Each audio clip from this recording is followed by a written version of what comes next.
Champions trophy title వేటలో Bharat దూసుకెళ్తోంది. Hat trick విజయాలతో తిరుగులేని ఆధిపత్యం కనబరుస్తూ సెమీఫైనల్లో అడుగుపెట్టిన రోహిత్ సేన ఇక టైటిల్కు 2 అడుగుల దూరంలో నిలిచింది. కానీ సెమీస్లో ప్రధానమైన అడ్డంకి ఆస్ట్రేలియానే.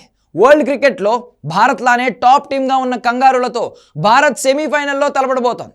ఆస్ట్రేలియాతో ఎప్పుడు మ్యాచ్ జరిగినా ఇరు జట్ల మధ్య పోటీ ఒక రేంజ్లో ఉంటుంది. పైగా 2023 వన్డే ప్రపంచ కప్ ఫైనల్ ఓటమికి కంగారులపై ప్రతీకారం తీర్చుకునేందుకు భారత్ ఎదురు చూస్తోంది. ఇప్పుడు ఆ అవకాశం రానే వచ్చింది. సెమీస్లో దెబ్బకు దెబ్బ తీసి ఆసీస్ను ఇంటికి పంపించేందుకు భారత్ సిద్ధమవుతోంది. ఈ నేపథ్యంలోనే సెమీఫైనల్కు సంబంధించి రోహిత్ శర్మ కీలక వ్యాఖ్యలు చేశాడు. న్యూజిలాండ్పై గెలిచిన తర్వాత మాట్లాడిన రోహిత్ కంగారుల ఛాలెంజ్కు సిద్ధంగా ఉన్నట్లు చెప్పాడు. ఐసీసీ టోర్నీల్లో ఆస్ట్రేలియా బాగా ఆడుతున్న జట్టుగా అందరికీ తెలుసన్నాడు. ఈసారి కమిన్స్, స్టార్క్, హ్యాజిల్వుడ్ లాంటి స్టార్ పేసర్లు లేకున్నా కూడా కంగారులు సత్తా చాటుతున్నారని చెప్పుకొచ్చాడు. అదే సమయంలో భారత్ రికార్డును కూడా మర్చిపోవద్దన్నాడు.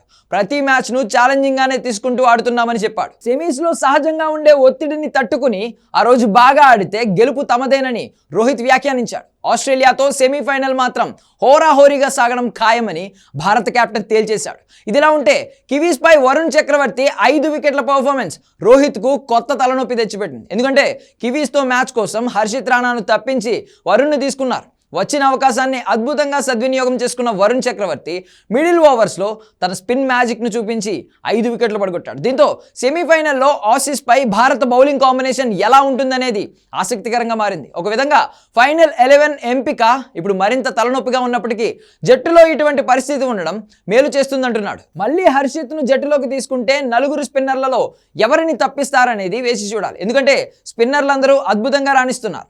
దుబాయ్ పిచ్ కావడంతో స్లో బౌలర్లే కీలకం. దీంతో తుది జట్టులో హర్షిత్ కంటే వరుణ్నే కొనసాగించే అవకాశాలున్నట్లు తెలుస్తోంది.